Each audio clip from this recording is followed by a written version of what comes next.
presidente da República no sistema presidencialista da matriz norte-americana não está sujeito à responsabilidade política perante o Congresso. Significa, não há nada como voto de censura ou moção de desconfiança que o obrigue a se demitir, né? Então, essa é naturalmente uma das diferenças fundamentais entre o sistema presidencialista e o sistema parlamentarista de governo. Mas isso não significa que ele seja completamente imune a qualquer tipo de responsabilidade.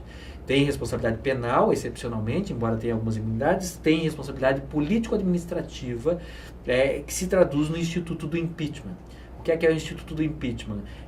A possibilidade, essa expressão impeachment ou impedimento, ela se dá tanto ao processo do presidente da República e de outras autoridades públicas quando são acusadas de cometimento de crime de responsabilidade, quanto à própria consequência desse processo quando ele é julgado procedente, que implica na perda do cargo, detido até então, né, e na inabilitação para o exercício de outros cargos, empregos ou funções públicas durante um determinado período de tempo.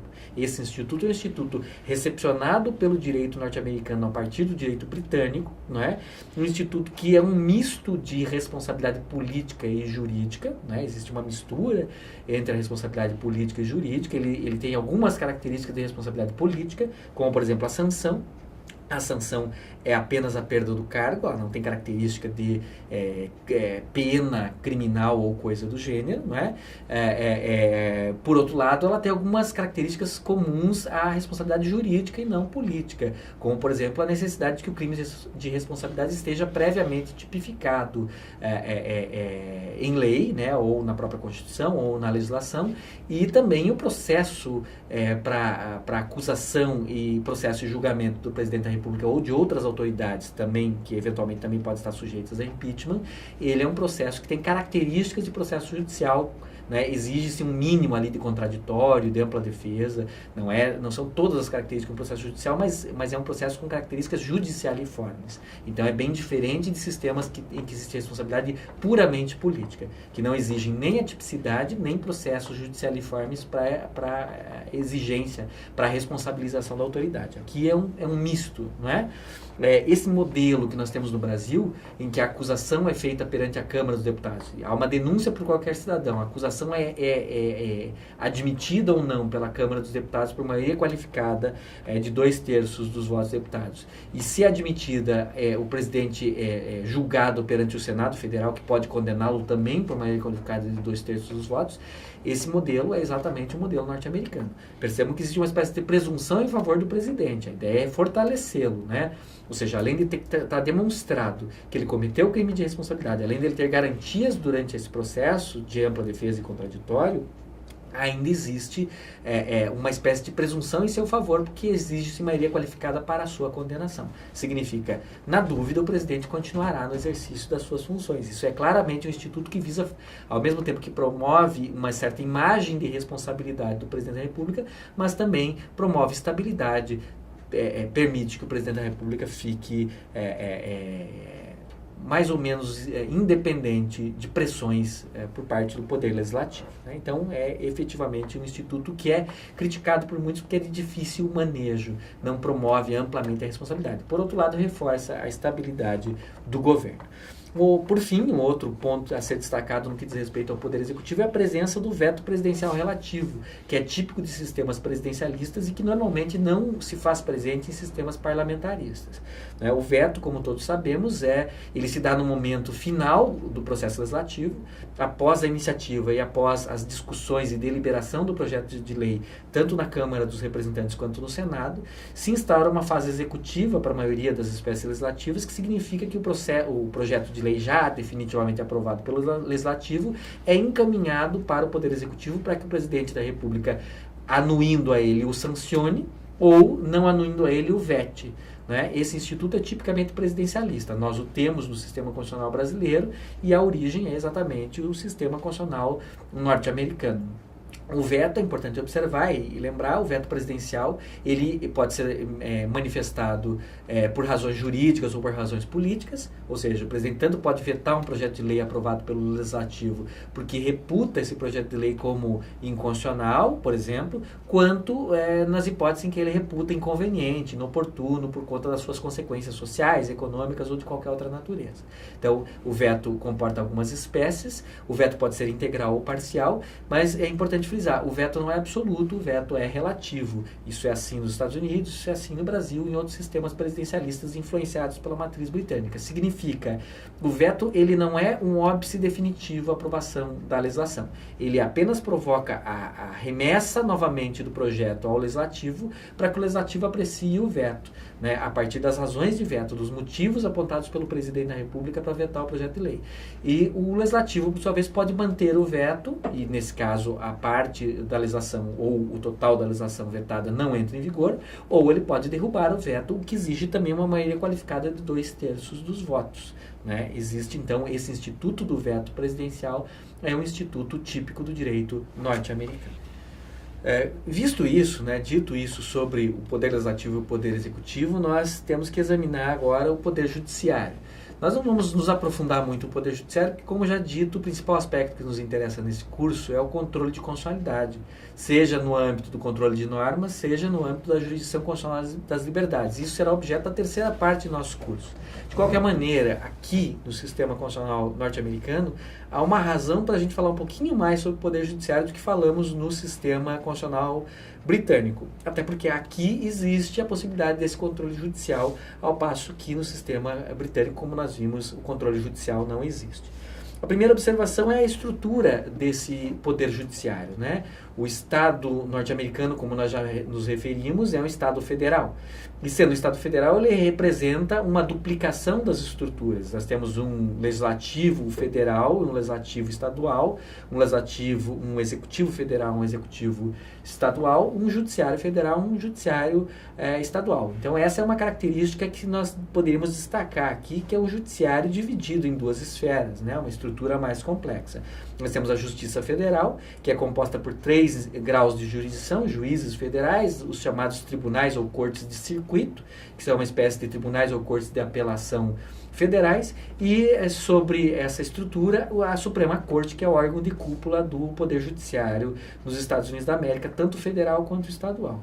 E nós temos o Poder Judiciário dos Estados, então cada um dos 50 estados tem o seu Poder Judiciário, cuja estrutura varia. Alguns estados têm 2 graus de jurisdição, juízes de primeiro grau, juízes de condado, juízes locais e tribunais, né? E em alguns estados 3 graus de jurisdição, juízes locais, juízes de primeiro grau, tribunais inferiores, tribunais de apelação e uma espécie de Suprema Corte Estadual, um tribunal superior do estado. Né? Nós temos esse arranjo, então, federal, 2 tipos de judiciário, e nós temos uma regra parecida com a nossa adotada no Brasil, né? As competências geralmente cabem ao Poder Judiciário Estadual. As competências residuais são todas do Judiciário Estadual. As competências federais são estabelecidas, né, de uma maneira mais ou menos taxativa e todas as demais, portanto, cabem ao Poder Judiciário local, ao Poder Judiciário Estadual e não ao Poder Judiciário Federal. O órgão de cúpula, tanto da Justiça Federal quanto da Justiça Estadual, o órgão de cúpula do Poder Judiciário norte-americano é, sabidamente, a Suprema Corte dos Estados Unidos, sediada em Washington. A Suprema Corte é composta por 9 justices, ou seja, 9 juízes, 9 ministros, né, que são nomeados pelo presidente e aprovados em sabatina pelo Senado Federal. Esse instituto também é um instituto que nós temos no nosso sistema, que é oriundo do direito constitucional norte-americano. Esses 9 juízes são nomeados e, uma vez empossados, eles detêm os seus cargos vitaliciamente. Significa exercem até a morte ou até a superveniência de alguma condição que impeça o exercício do cargo. Não existe uma idade máxima aqui para que o juiz exerça as suas funções, e é conhecido o caso de juízes que chegaram à idade avançada exercendo as funções de juiz da Suprema Corte norte-americana. Isso envolve também uma questão política de nomeação nomeação de juízes por governos republicanos ou democratas de formação de maioria, 4-5. Então, às vezes, a permanência ou a aposentadoria de um juiz influencia o resultado dos julgamentos e, portanto, essa característica da vitaliciedade é uma característica importante. É importante lembrar que o sistema jurídico, como já mencionado aqui, é o sistema jurídico do common law. E sendo o sistema jurídico do common law, toda vez que uma jurisdição, que um órgão jurisdicional profere uma decisão e que estabelece um precedente, ou seja, que estabelece pela primeira vez os critérios jurídicos que devem reger o julgamento de casos semelhantes, esse precedente vincula casos futuros. Né? É o princípio do precedente vinculante, é o princípio do stare decisis que nós já referimos.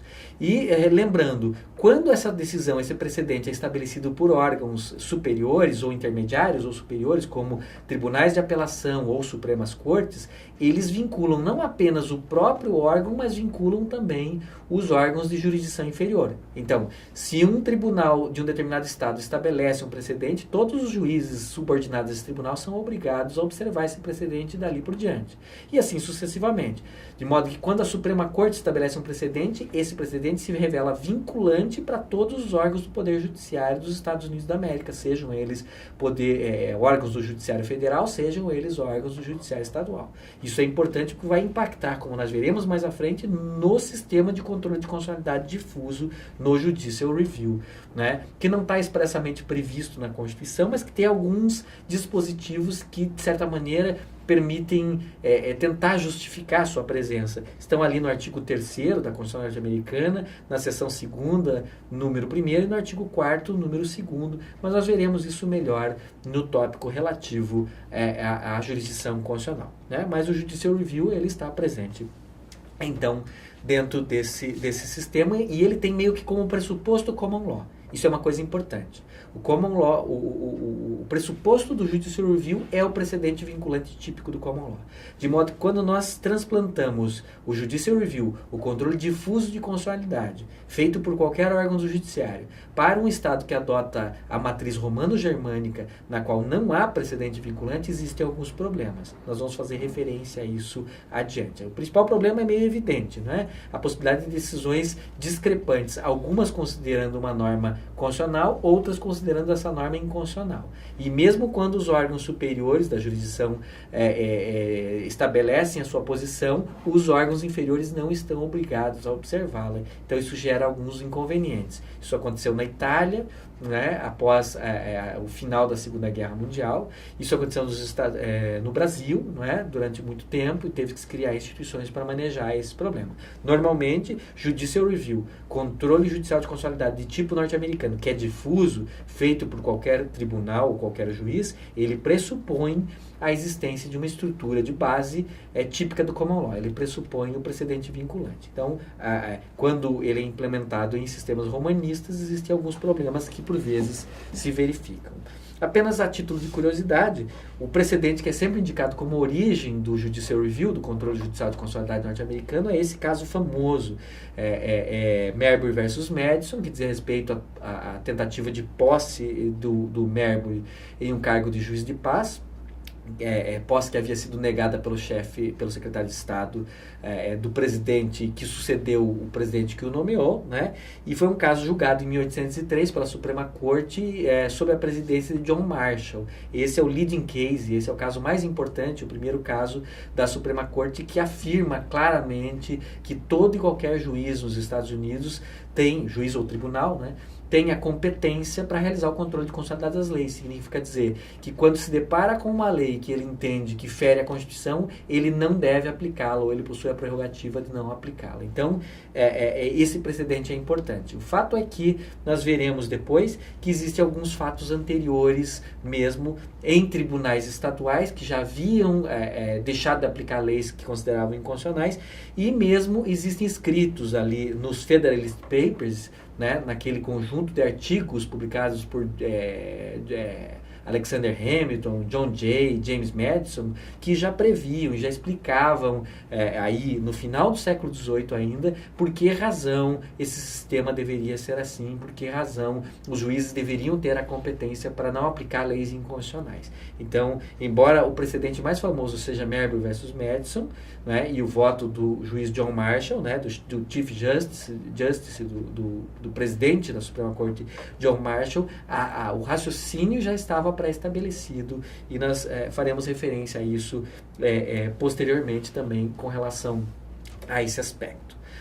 Para finalizar, né, aspectos relativos à difusão dessa matriz constitucional em diferentes sistemas. Primeiro, como já dito, é uma matriz muito influente. Ela se difundiu por muitos sistemas, tanto na América Latina, quanto na Europa, quanto em outros continentes, na Ásia, na África. Existe uma influência bastante ampla do direito constitucional norte-americano.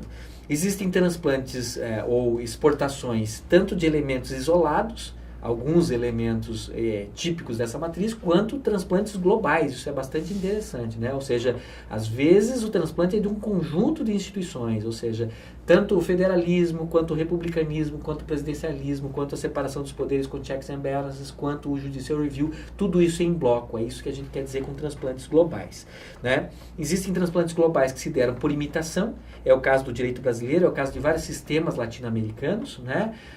Que adotaram em bloco instituições de tipo norte-americano. Entre nós, isso ocorre sob a Constituição de 1891, que foi muito influenciada pela Constituição norte-americana de 1787, né? E ocorreu em outros estados latino-americanos também.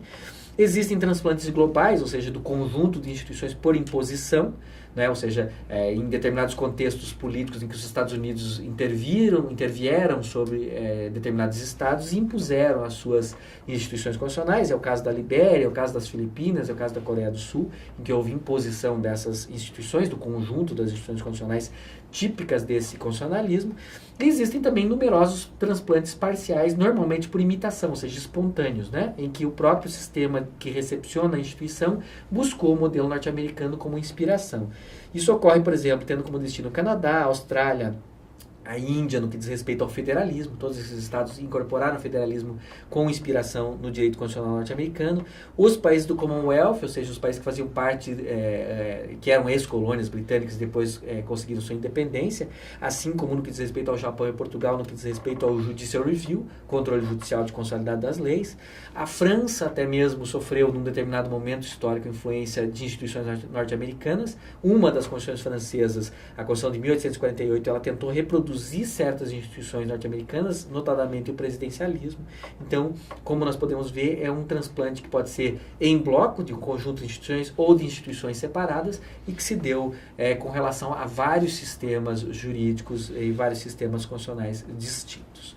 Não é? Com isso, então, nós encerramos por hora o exame da matriz constitucional norte-americana e passamos a examinar a matriz constitucional francesa.